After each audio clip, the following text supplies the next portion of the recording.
सही है। मैं हृदय से, मैं सच में अपने आप को 10-12 उस वापिस लौट गया उसी 1966 में, जब मैं 8वीं करने के बाद इस गांव से यहाँ आया था। I am so happy, I am so glad.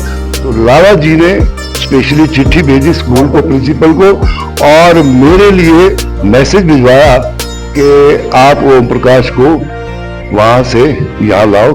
नमस्कार, मैं 1968 बैच का हूँ और 1966 में जब 8वीं के बाद मैं चुलकाना गांव से हूँ, और मैंने अपने खुबरू सेंटर में और गांव में 8वीं में शायद टॉप किया था। तो गांव में हमारे स्कूल के 2 लड़के पढ़ते थे, मुझे याद है, हरिकिशन गुप्ता और एक कोई और थे। तो लाला जी ने स्पेशली चिट्ठी भेजी स्कूल को, प्रिंसिपल को, और मेरे लिए मैसेज भिजवाया कि आप ओम प्रकाश को वहां से यहाँ लाओ, क्योंकि उसी तरह कभी भी उनके सामने आया तो प्रणाम किया, उनके चेहरे पे हमेशा एक मुस्कान होती थी, बुद्ध की तरह से करुणा का भाव। हमें कभी डर नहीं लगा, हालांकि लाला जी को देख करके सभी डरते थे, कोई शक नहीं, पर गांव में टॉप किए। और वो उनकी एक बात थी खास, वो आसपास के जितने गांव होते थे सब इंटेलिजेंट बच्चों को वो मंगवाते थे और बुलाते थे, स्पेशली निवेदन करते। हमारे पिताजी कहने लगे मैं हिंदू स्कूल तो नहीं भेज पाऊंगा, और ये सच है। उन दिनों में फीस देने की भी कैपेसिटी शायद पिताजी की नहीं थी, और वो कहने लगे हिंदू स्कूल का खर्चा तो नहीं मैं उठाऊंगा। मेरी जिद थी और उन्होंने एक लड़के को भेज दिया, उन्होंने कहा कि नहीं उसको बुलाओ और मैं उनकी फीस वगैरह सब माफ करूंगा। मैं और पिताजी आए, लाला जी यहाँ बरामदे में, मुझे याद है अच्छी तरह, 1966 में यहाँ बरामदे में कुर्सी डाल के बैठे थे सफेद। ये वही जगह बिल्कुल जहां मैं आज इनके चरणों में खड़ा हूँ, ये बरामदा वही है, यहाँ उनका रूम होता था। मैं और लाला जी, पिताजी मेरे आए गेट से यहाँ से और नमस्कार किया। मैं छोटा सा बच्चा और मेरी इच्छा थी गांव से कि मैं यहाँ पढ़ूं हिंदू स्कूल। गांव में हमारे स्कूल जरूर था। फिर पिताजी कहने लगे कि मैं तो लाला जी फीस नहीं दे पाऊंगा, खर्चा नहीं उठा पाऊंगा हॉस्टल का। लाला जी इतने दयालु, इतने कृपालु, उन्होंने कहा कि लाला जी फिक्र नहीं करना, क्योंकि हमारा छोटा मोटा काम था बिजनेस का, गांव में दुकान थी, और उन्होंने कहा रोटी खाना पीना कपड़े किताबें लाला जी फ्री। उनको जाके हुई तसल्ली, पिताजी को बोले आप जाओ, ओम प्रकाश यही रहेगा। और मैं 9th और 10th मैंने इसी हिंदू स्कूल की इस संस्था से हॉस्टल में रह के पूरी की, मुझे वो सारे दिन याद हैं। और लाला जी उसके बाद जब भी मिलते थे, हालांकि डर सभी को लगता था, पर मैं कभी नहीं, आज भी उनको याद करके मैं सर्टिफिकेट को जब चूमता हूँ तो लाला धनीराम जी की कहीं भी हूँ, किसी क्षेत्र में हूँ, हमेशा उनके प्रति हमारी इज्जत रहती है। और जरा कभी भी उनके सामने आया तो प्रणाम किया, उनके चेहरे पे हमेशा एक मुस्कान होती थी, बुद्ध की तरह से करुणा का भाव।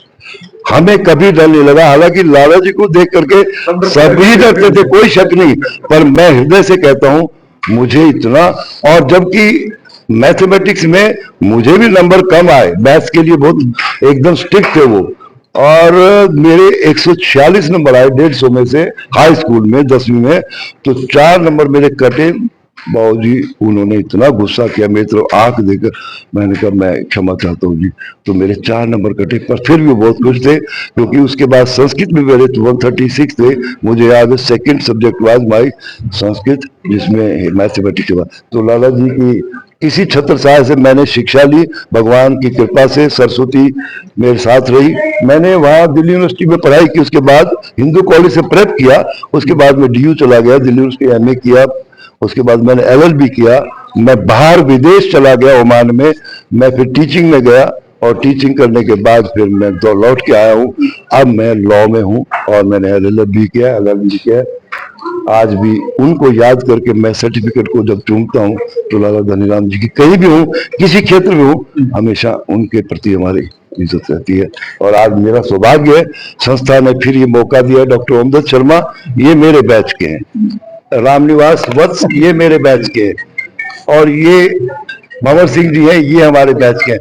हम सब के लिए इतना परम सौभाग्य का विषय है कि आज हम उसी संस्था में, जहां से हमने उन्हीं कॉरिडोर में, उन्हीं बरामदों में, उन्हीं हॉस्टल के गलियारों में आज घूम कर के मैं वो सपने आज पता नहीं क्यों आंखें भर गई है, आंसू है, भावुक है हम कुछ बहुत ज्यादा।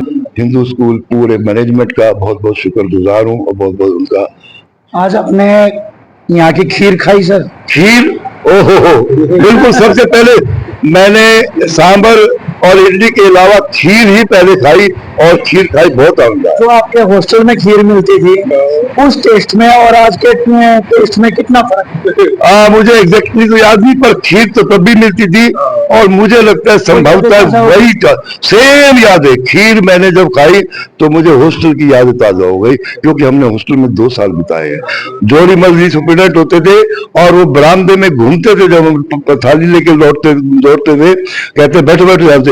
एक हमारे यहाँ बलवान सिंह था लड़का, वो जोड़ी के थे, तो वो दाल बहुत पीता था। रोटी आने से पहले दाल पी ली, बखोरा भर के कटोरा, और उसने जोड़ी साहब ने कहा, आओ बलवान दाल पियो, और दाल कहाँ से मिलेगी, तो दाल पियो उसका नाम हो गया था बलवान सिंह। मुझे याद है आज भी। जोड़ी मस्जिद का एक अंदाज था, हॉस्टल के वार्डन थे। आपकी उम्र कितनी होगी? मैं इस वक्त 71 में हूँ।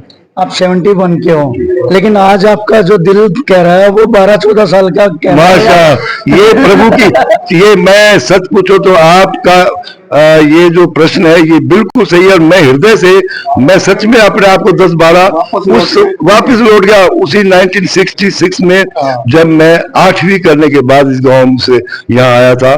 आई am so happy, I am so glad, I have no words for thanking institution and Lala Dhaniram ji को प्रणाम करता हूँ।